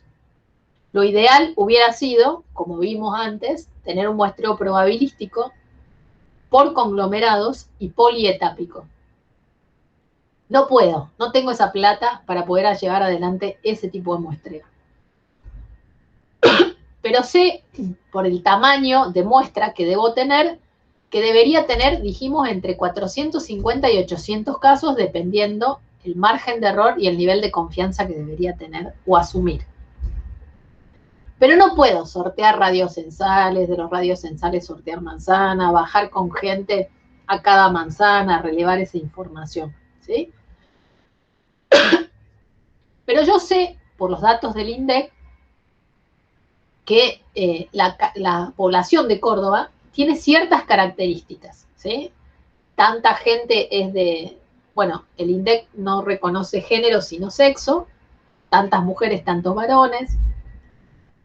Sé más o menos por las proyecciones del censo del 2010, si estoy trabajando con población de más de 18 años, bueno, ¿qué proporción de población se encuentra entre 18 y 25, entre 25 y 35, y así sucesivamente? Es decir, más o menos sé cuál es la distribución de la población por edad, y también más o menos sé cuál es la distribución de la población, porque vieron que el INDEC les mostré que tenía encuestas sobre calidad, condiciones de vida.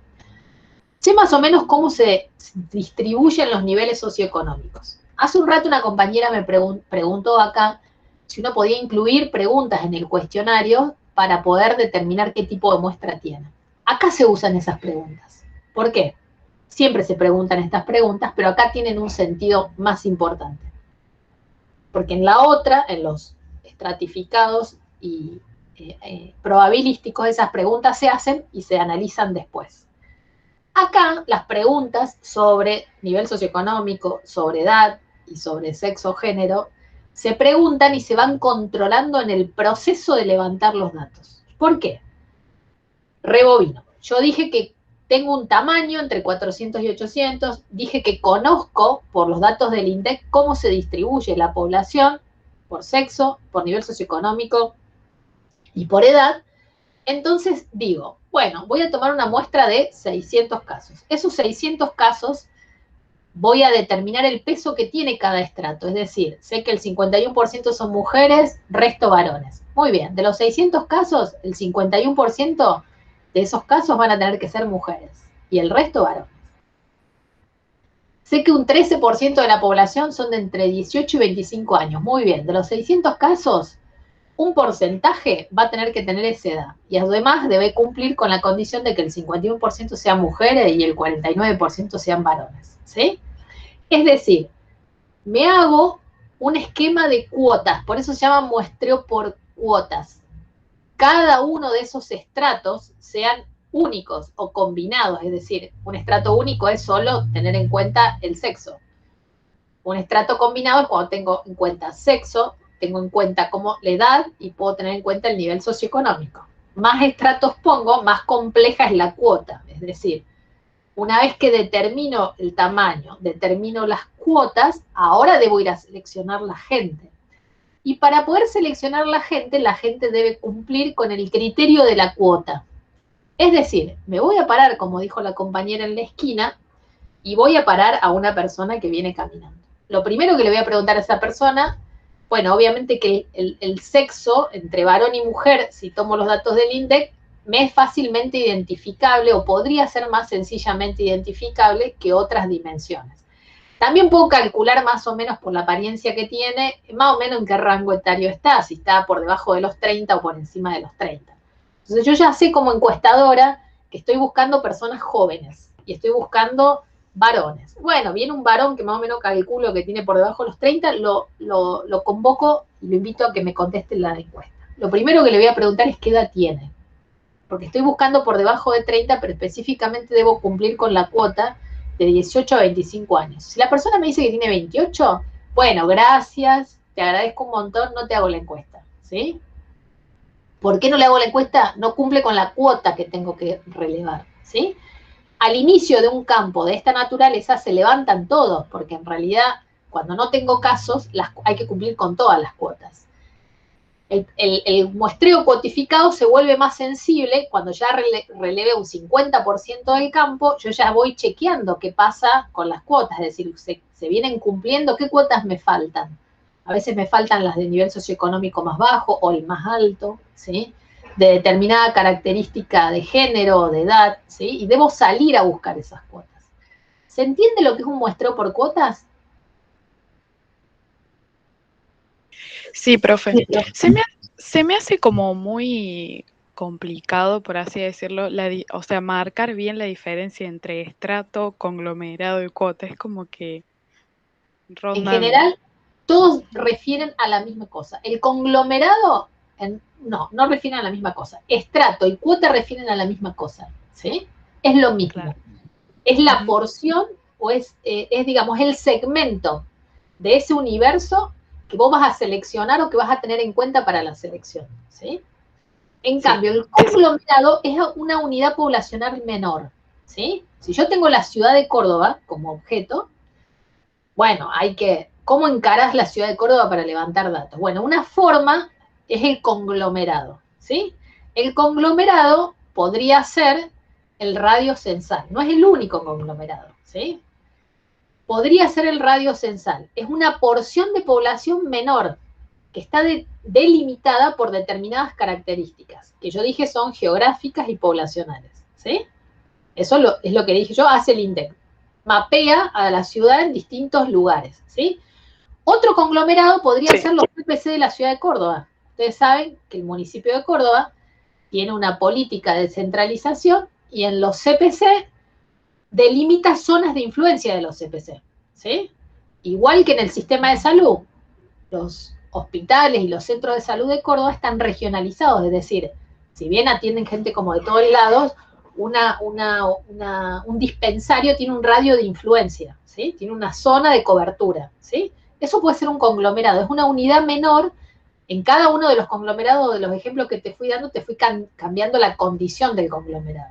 Lo que tienen en común es que es una unidad poblacional menor, ¿sí?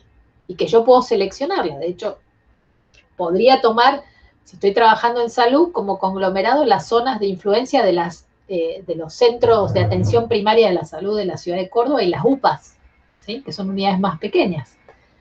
Entonces, podría sortear población, primero antes de llegar a toda la población que se atiende en el ámbito de la salud pública, de los sectores con menos recursos de la ciudad de Córdoba, un primer conglomerado a seleccionar sería seleccionar cuáles centros, ¿sí? Que tienen número, nombre, todo. Sorteo aleatoriamente un conjunto de centros y después voy a seleccionar personas que están radicadas en esos barrios, que es de la zona de influencia de ese centro. ¿Se entiende? Sí, pero entendí.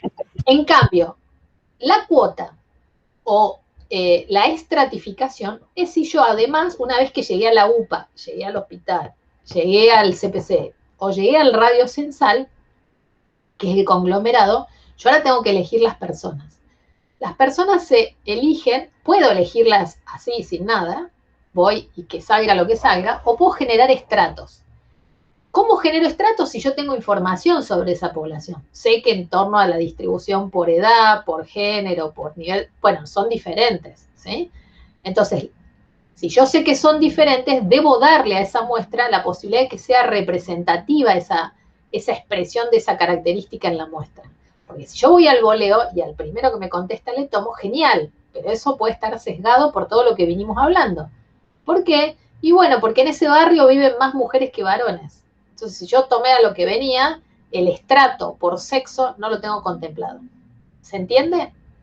Si yo tengo información sobre cómo se distribuye ese conjunto de personas, debo considerar los estratos. Eso se llama en los probabilísticos. Cuando no son probabilísticos se llama cuotas. Por eso digo cuotas y estrato es lo mismo, solo que en los no probabilísticos toma el nombre de cuota y en los probabilísticos toma el nombre de estrato. ¿Se entendió? Sí, profe. Genial. Bueno, ¿cómo estamos hasta acá?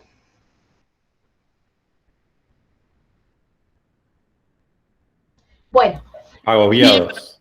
Agobiados, porque ahora tenemos que cambiar de tema. Para no cambiar de tema y arrancar casi como al final, bueno, como dijimos en un momento y fue reconocido por ustedes. Todo esto ustedes ya lo saben, ¿sí?